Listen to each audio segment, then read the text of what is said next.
All right, we're here with Chris Van Heerden and Julian Chua.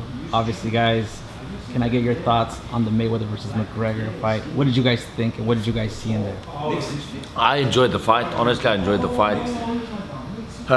Like I said, I would be a man when McGregor proves me wrong. I'm going to be a man. I'm going to congratulate him, and I'm going to do that because you know what? I never expected Conor. Honestly, I didn't expect him to be there for 10 rounds, and I didn't expect him to do as good as he did. So I want to go ahead and say congratulations to Conor McGregor. You know, he proved me wrong, and I'm a man enough to say, you know what? Well done, brother. You know what? Respect to you. Conor showed some stuff in there that was pretty cool. You know, like I think it was round 1 or 2, the slip uppercut. That doesn't just happen. You know, that's he trained it and he landed it. It was planned out and he landed it. So well done on that. And then obviously, you know, congrats to Floyd for sticking to his words. Floyd said from day one, Floyd said, I'm gonna get hit because I'm gonna go straight at him. And I think a lot of people thought he's just joking, and I thought he just joked, but he didn't. You know, he went straight at Conor. And he stick to his word, trying to make this a fight. And props to Conor for putting up a good fight and capitalizing on Floyd walking in there with his hands up. Conor showed some tremendous heart. He showed some skill, and he tried to put up a hell of a fight. I think round 1, 2, and 3 went to Conor, and 4 maybe even, and then Floyd, like I predicted, Conor's gonna get tired. I thought 3 round 4, Conor's gonna start getting fatigued, and I think round 4, 5 we could see Conor getting fatigued, and Floyd did what I expected him to do, and that is walk Conor down, and he did, and that showed a big difference. Exciting fight. I enjoyed it though. Conor capitalized on situations. Well done to him. Floyd stuck to his game plan. He walked there and tried to give the fans a fight. We always knew then in that way Floyd's gonna get caught.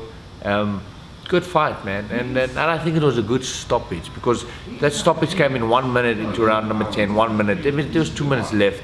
Conor was about to go out there. Good stoppage from a referee, in my opinion. And you know what? Overall, congratulations to both Floyd going 50-0 and Conor for putting up a hell of a fight. Julian, I remember watching the fight, the interview he did previously, and you did say that you thought he was going to walk him down after he, got tired. Yeah.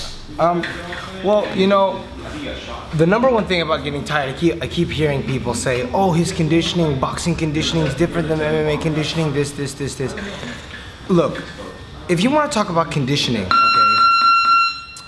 I guarantee you, I'll put any amount of money on it that Conor McGregor trained much harder than Floyd Mayweather did for this fight. I guarantee you, in like shape to shape, Conor McGregor was in better shape than Floyd Mayweather. What people don't understand, it's economics and experience.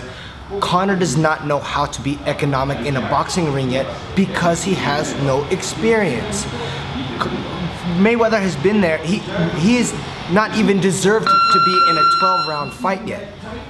People start at 4, then they go to 6. Unless you're like an Olympian, you can start at 6 or 8 or whatever, right? But the pacing is different, right? That's where the fatigue came from. The fatigue did not come from conditioning or a lack of hard work in the camp. I guarantee you Conor McGregor trained his ass off for that. And it's just inexperience in boxing. I said he was going to capitalize when he started to get tired.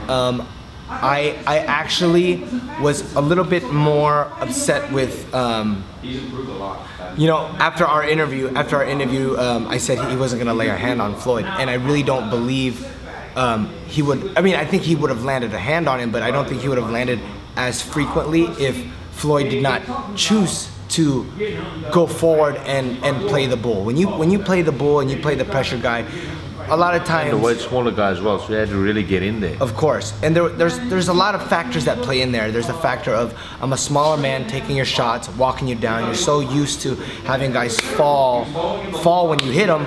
You know, that does something to punchers. When a puncher hits you with mentally. Yes, exactly. When a puncher hits somebody as hard as they can, and they're so used to seeing guys fall and drop. And for some reason, this guy doesn't even look a little bit shook. Anyone who thinks that Floyd Mayweather was in any kind of trouble at all in that, you don't know what you're watching at all. He was in complete control. He was enjoying himself. You know, that's the biggest thing I saw with Floyd Mayweather's performance. I'm a little bit upset with him because with Floyd, I mean, because he didn't even do his best offensive work. You know, cut down the ring. Exactly. He didn't cut the ring. He didn't.